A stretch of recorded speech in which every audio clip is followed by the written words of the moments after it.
يا ربي بالمصطفى بلغ مقاصد اللهم صل على النبي محمد المصطفى يبرم مسا مسا ولا ورجي ولا محمد يا واسع الكرم يا ربي بالمصطفى بلغ مقاصدنا واغفر لنا محمد يا واسع الكرم واغفر لنا محمد يا واسع الكرم 1443H, equivalent to 2021, shall never be the last in our lives. Amen. ولا حول ولا قوة إلا بالله العلي العظيم. This year, inshallah, the topic of our discussion is goodness and obedience to our parents. As we usually do, we shall bring out some of the key words and explain them briefly so that we can catch a glimpse of exactly what our discussions shall be. We ask Allah to make it easy for us. Amen. For those who are going to be very attentive, may Allah make it for them to work and work for us.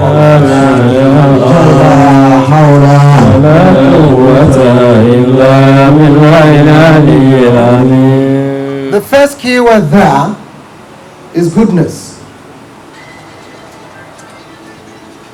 Goodness. Ihsan, or the goodness. Al-Ihsan. Al-Ihsan. Al-Ihsan. That is the Arabic word.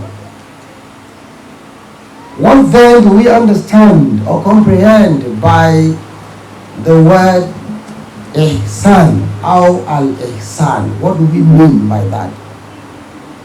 Number two, does the Quran itself speak about goodness? Goodness to Allah, goodness to parents, goodness to leaders, goodness to neighbors, and goodness to all and sundry. Then obedience. What is obedience? Is obedience the same as goodness, and also is goodness the same as obedience? Or do the two have any nexus between them?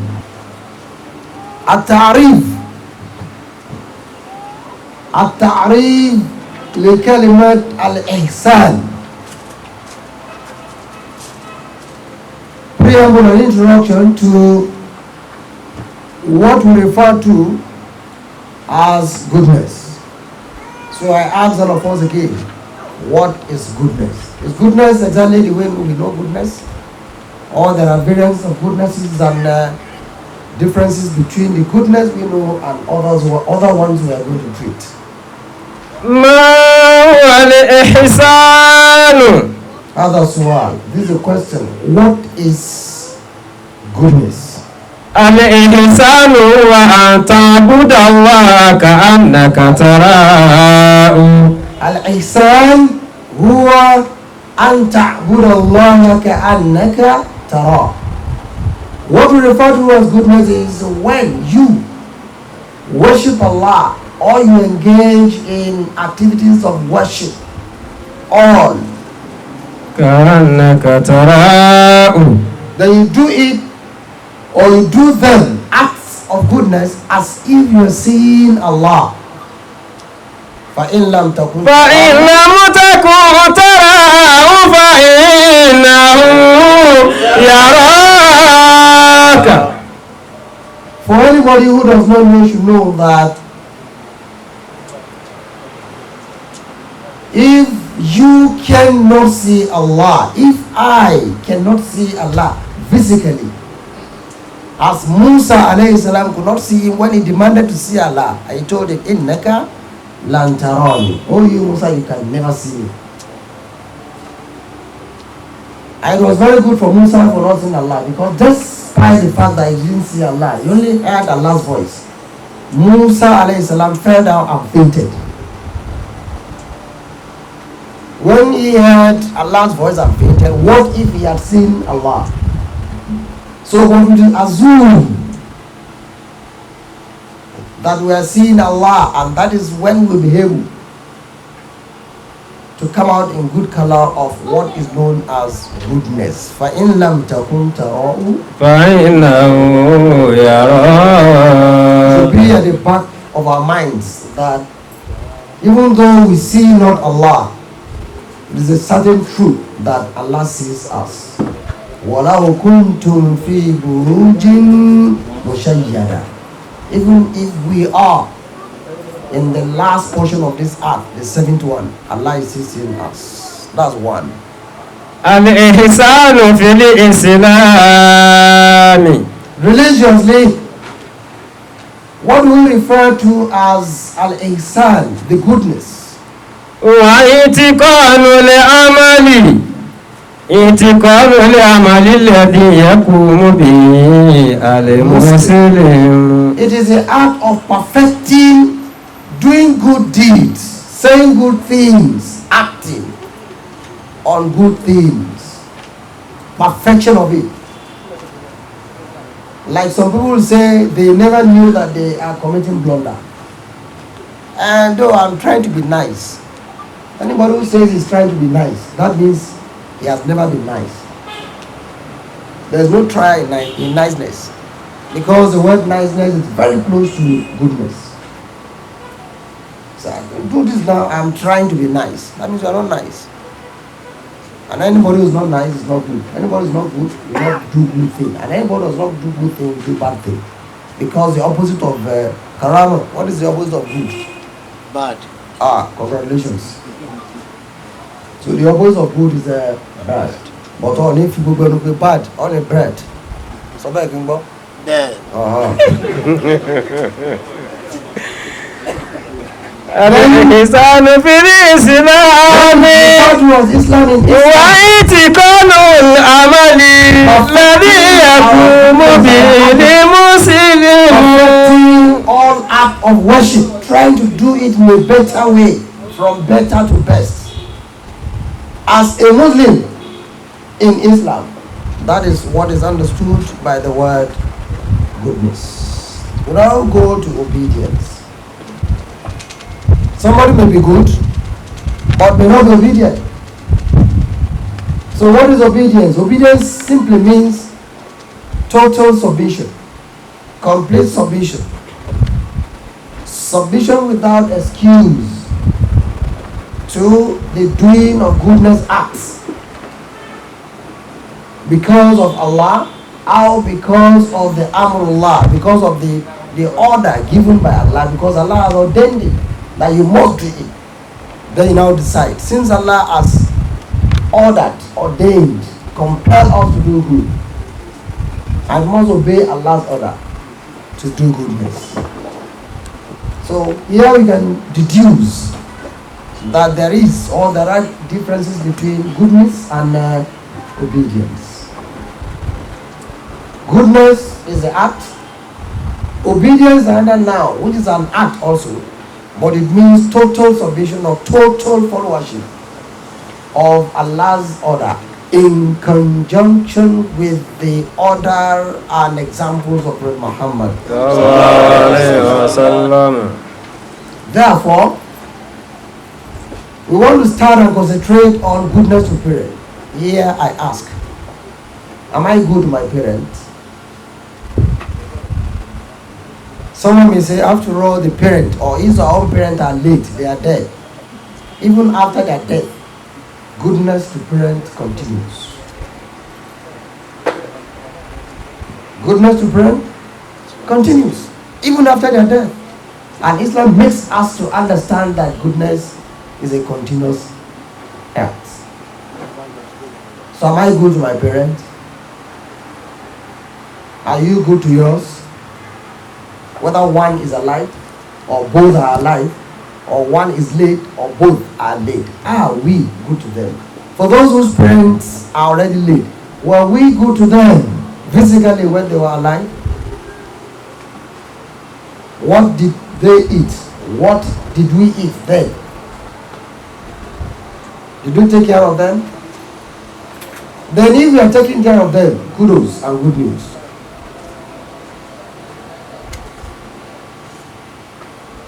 Two, for those whose parents are alive, are we rude to them? Vocally or through actions? Like an adage in Yoruba language that says, as I quote, Karama, get ready to translate. Abi Very hard for me. Huh? It's very hard for me. And you call yourself a professor. That means little insults is a great disgrace to a parent. An insult goes thus. Oh no. Leave me. You are disturbing me. Can't you? Won't you? Mustn't you? All those are insults. To us they are minor insults, but to Allah they are great insults before Allah. Parents, no matter how old we are still parents. Sorry, we are still children to our parents. Forget about your age. And in one of the chapters of the Quran, the verse categorically tells us that until you are 40 years, you will still be under the tutelage of your parents. And above that, even if your age is above 40, so long you still have your parents that are alive, they are still your parents. Allah subhanahu wa ta'ala makes us to know the position of our parents religiously. In one of the chapters, specifically in Surah Al-Isra, Quran chapter 17, Allah makes us to know that after you, next to him is our parent.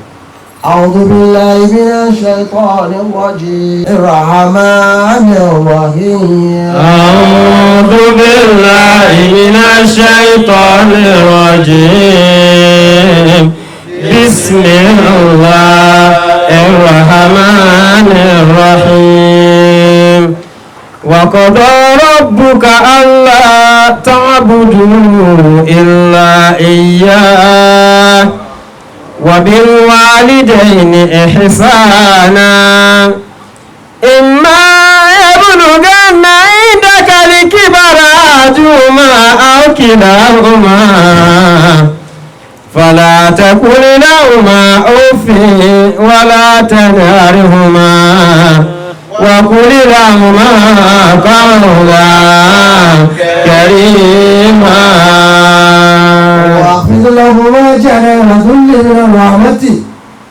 وقل رب ارحمهما كما ربياني صغيرا ربكم أعلم بما في نفوسكم إن تكونوا صالحين فإنه كان للأوابين غفورا وقضى ربك ألا تعبدوا إلا إياه وبالوالدين إحسانا إما يبلغن عندك الكبر أحدهما أو كلاهما فلا تقل لهما أف فلا تنهرهما وقل لهما قولا كريما. That is Quran chapter 17 verse 23. 22 before it. Right here? 22. 23. 22 قبل 23 إن الذي يقول له أن نعبده في سورة الإسراء لا تجعل مع الله إلها آخر فتقعد مذموما مخذولا وقضى ربك ألا تعبدوا إلا إياه وبالوالدين إحسانا. In verse 22 Allah says لا تجعل مع الله إلها آخر associate any other being, whether super being among human beings or inferior being among human beings. Don't associate any other deity with Allah. Don't try it. It's an act of shirk. فإن الشرك لظلم عظيم فتقعد مذموما مخذولا. Those who associate other deities with Allah will find themselves being disgraced. فتقعد مذموما مخذولا. Allah has given instructions that you should worship Him alone. Next to Allah, that you have to respect, follow their instructions so long they are right, honor them and respect them is our parent. وَقَضَى رَبُّكَ أَلَّا تَعْبُدُوا إِلَّا إِيَّاهُ. Read again that you should never worship any other person, any other being, any other creature except Allah, Him, the creator of all creatures. وَبِالْوَالِدَيْنِ إِحْسَانًا. Look at how he talks about himself. Immediately, the next clause, he speaks about the parent. Shame and regret to children who have disgraced their parent, who have dishonored them in the past, and those who are still doing it now. And they should know if they are around that their paradise is at stake and they will never enter it. No matter how well they worship Allah, except one, if they are able to regret their actions; two, repent; three, and promise never to go back to it again. By so doing, Allah may have really think and forgive them. Innahu kana غفورا. وَقَضَى رَبُّكَ أَلَّا تَعْبُدُوا إِلَّا إِيَّاهُ وَبِالْوَالِدَيْنِ إِحْسَانًا.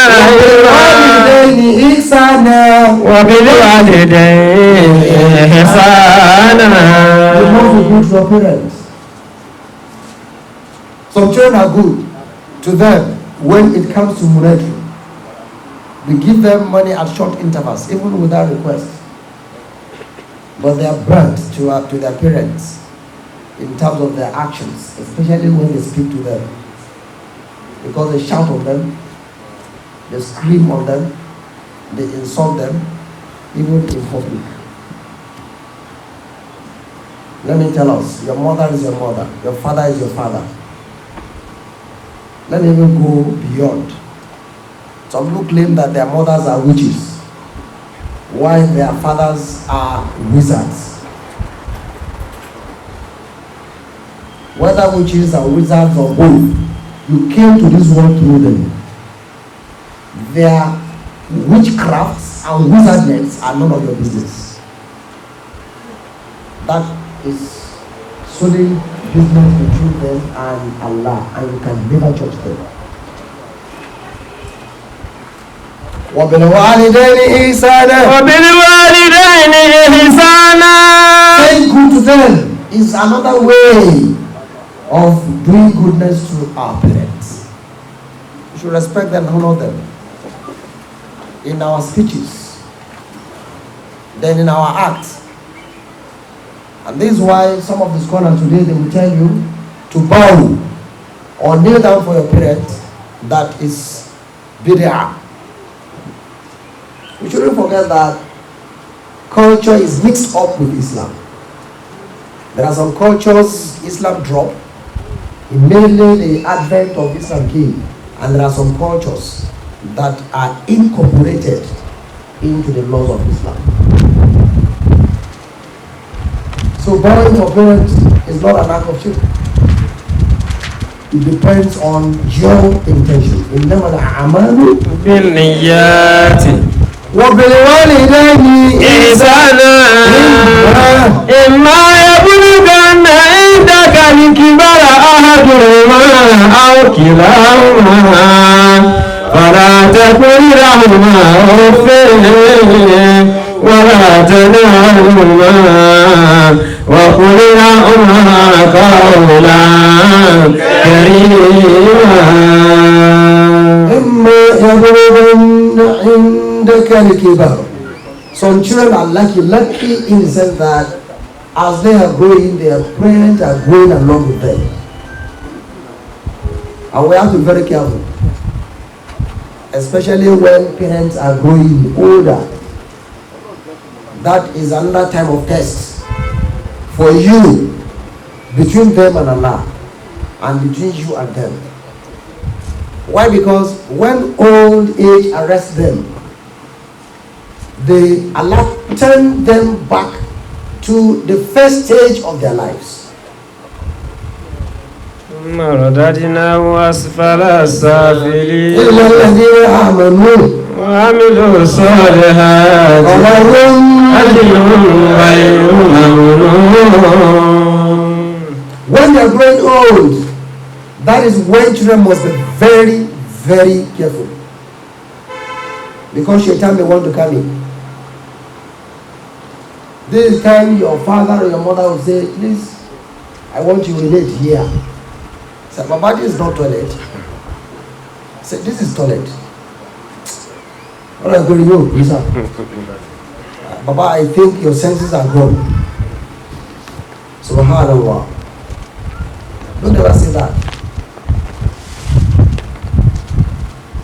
This is the time they will see all bad as good and all good as bad.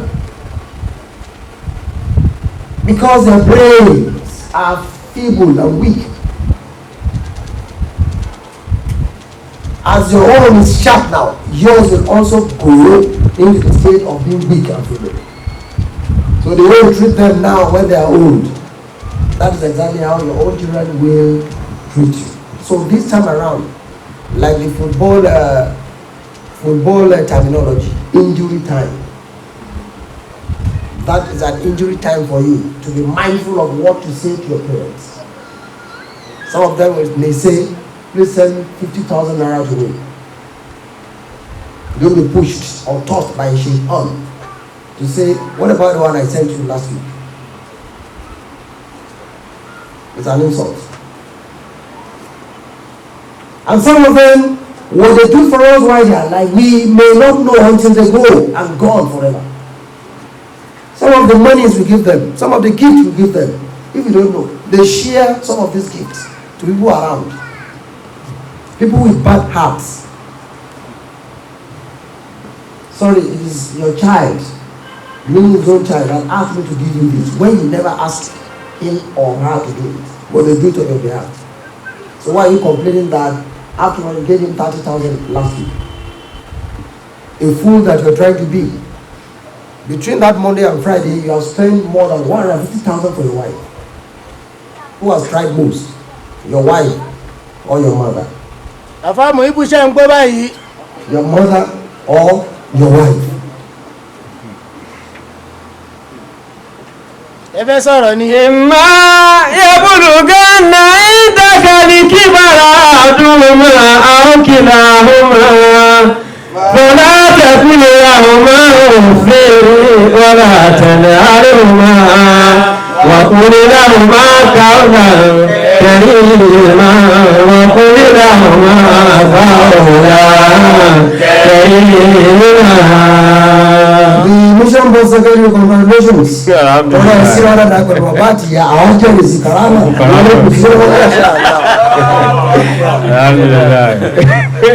Mo sọ fún ẹni ọ̀rọ̀ AC ọ̀rọ̀ ní mo ẹ̀kọ́ ìgbédàlẹ́ wọ́n rẹ̀ ń sìn òbí rẹ̀ làwọn akọ̀ ti ta sáwà náà yìí wọ́n kó lè wọ́n bèrè àmúgbò mọ́. kàmáàrà bàyà ni sọ̀gẹ́dẹ̀rà wàkúlẹ̀ rọ̀bìrẹ̀ àmúhùmá kàmáàrà bàyà ni sọ̀gẹ́dẹ̀rà. Whatever they are asking for, they are more than that.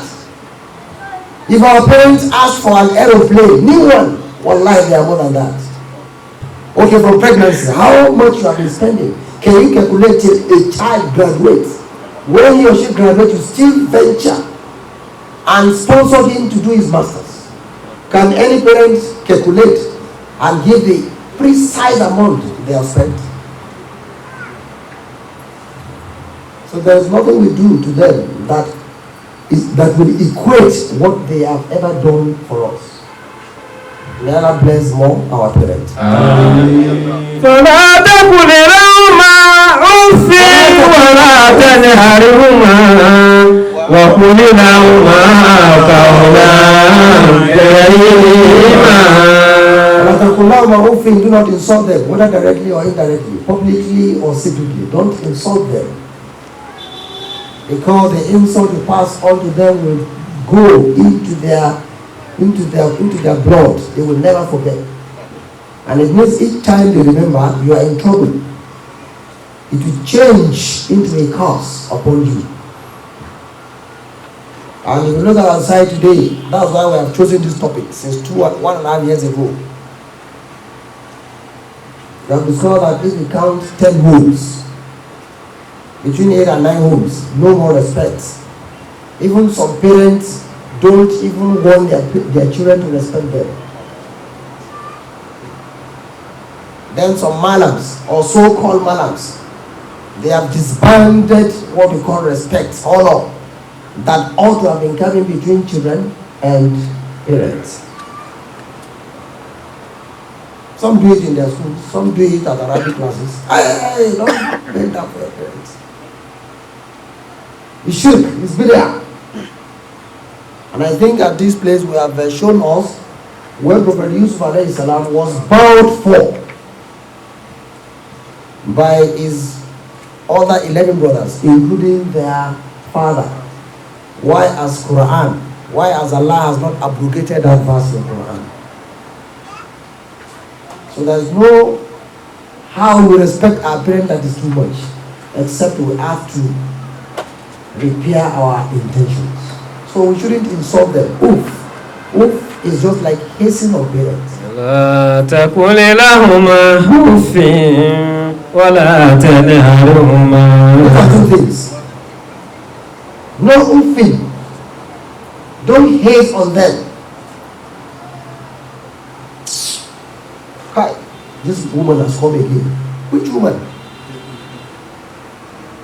The woman who fainted about 3 times when she was carrying your pregnancy. The last time she was almost gone. If not for Allah that resuscitated her back. And now you are hastening, saying this woman has come again. Allah taqullahuma uffin wala tanharhuma. Don't scream, don't shout on them. Some do it when visitors come. He wants to pretend, or she wants to pretend she is civilized. No matter how civilized a child is, the parents are more civilized than all their children. The mother that is civilized so much so that she walked secretly into a market and sold all her costly gold because they sent you away from school.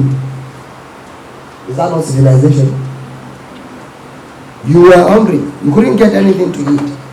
The only available food is just for one. She becomes very patient and gives you the food while she remains in hunger. Mommy, what are you going to eat? I've eaten before you came. And wallahi, she has not eaten. Because she knows that if you have to say, if she says she has not eaten, you may want to insist that she eats. You tell her, I've eaten. See my plate. And meanwhile, she has not eaten anything. ولا تقل لهما أف ولا تنهرهما وقل لهما قولا كريما. وقل لهما, two of them. قل لهما, say to two of them. قولا, a word. كريما, of honor. قولا, a speech. Keriman, of respect. You must respect them. And the moment you respect them, angels are around. 1, they write it down. And it becomes part of your records.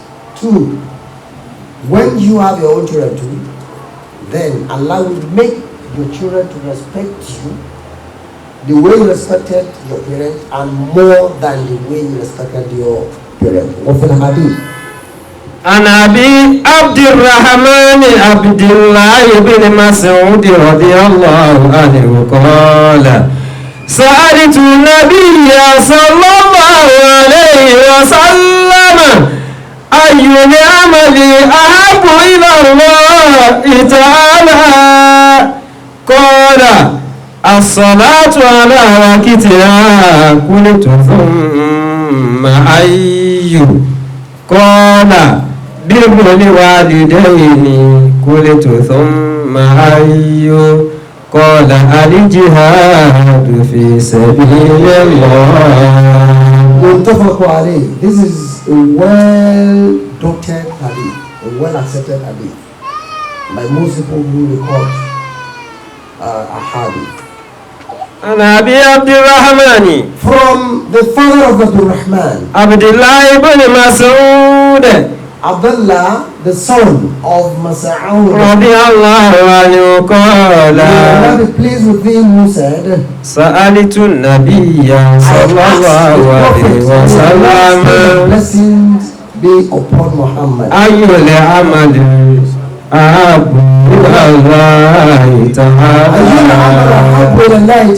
which one is the best act of deed that can be done and that Allah will be pleased with the doer of that action? قال الصلاة على وقتها. Number one, the Prophet said to observe 5 daily prayers at their scheduled prescribed times without delay or without deliberate delay. قلت ثم أي. Then he asked again, okay, after observation of the 5 daily prayers constantly, regularly, what is another good work? قال بر الوالدين. Then he said, birrul walidain, to be good generally to your parents. قلت ثم أي. Then I said, after being good to parent, which is the second one, which one is the next? قال الجهاد في سبيل الله. Al-jihadu fi Sabilillah. Then to struggle in the cause of Allah, in trying to profess the religion of Islam, not by sword, not by cutlass, not by bomb. Now let us try to relate this hadith together with the verse in Al-Isra. Allah says, وَقَضَى رَبُّكَ أَلَّا تَعْبُدُوا إِلَّا إِيَّاهُ. Don't worship any other person except me. If you go to the first letterings of the hadith, it says what? It says الصلاة على وقتها. it is for you to observe the 5 daily prayers at their rightly prescribed time. When we observe our daily prayers, who do we worship? Answer now. Allah. So you can see that the hadith is in line with what the Quran has said first. Then the second one, birrul والدين. then to be good to parents. Then you see that Allah then says وَبِلْ وَالِدَيْنِ. إحسانا. Number 3, which is an addendum to that hadith, which is not there in the Quranic verse. Then it says jihadu. في سبيل الله. Many unlearned Muslims, many barbaric Muslims, many ignorant Muslims, and many well-knowledgeable but partial Muslims have misled a lot of people, and they have wrapped their own personal intentions under the umbrella of Islam that jihad fi sabilillah will include killing people. The answer is no.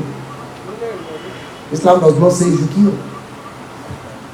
Even those are to be killed based on the Islamic law.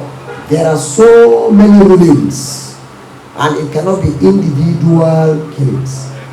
It has to be through Sharia law, and their offenses must be grievous, like killing other people, like abducting other people and killing them, like kidnapping people and killing them, like doing robbery and you kill them at the cost,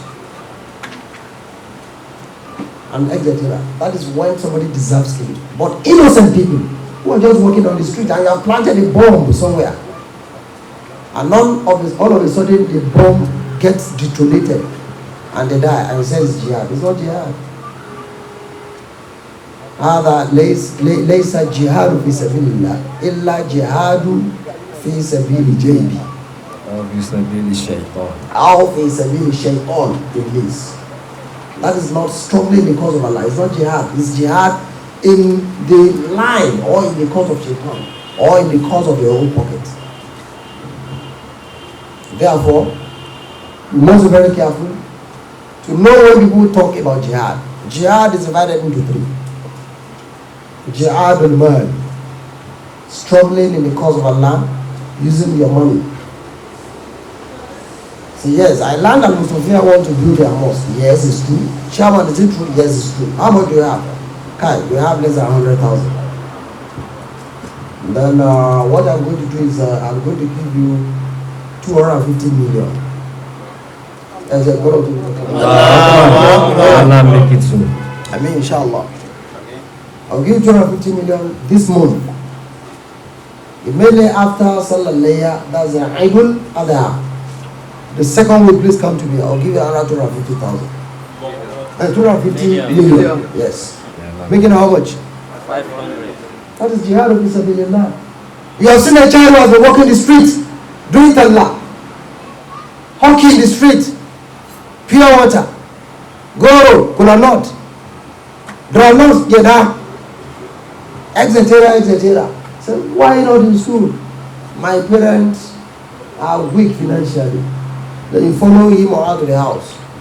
So this child, Monday, please let's meet at Kujingoro Primary School. I am going to pay for the whole 6 years. Then I will enter into the junior school. I will pay for that is jihad fi sabilillah. This is what AL-MUSTOFIYYAH has been doing. So if anybody who has contributed to that, we are doing jihad fi sabilillah. So Bala Idris Babazakia was the one you sent that time when you wanted to go around school. Aja Okodo sent me and some IBB sent me. We went around some schools. We paid school fees of the less privileged, the indigent pupils and students in junior secondary school. I went to their school almost 2 times, 3 times. That's jihad fi sabilillah, not killing. So people who are watching us now, people who are listening should know that killing people, deliberate killing, is not part of Islam. This is what people have designed on their own. And anybody who has done that will face the consequences with Allah.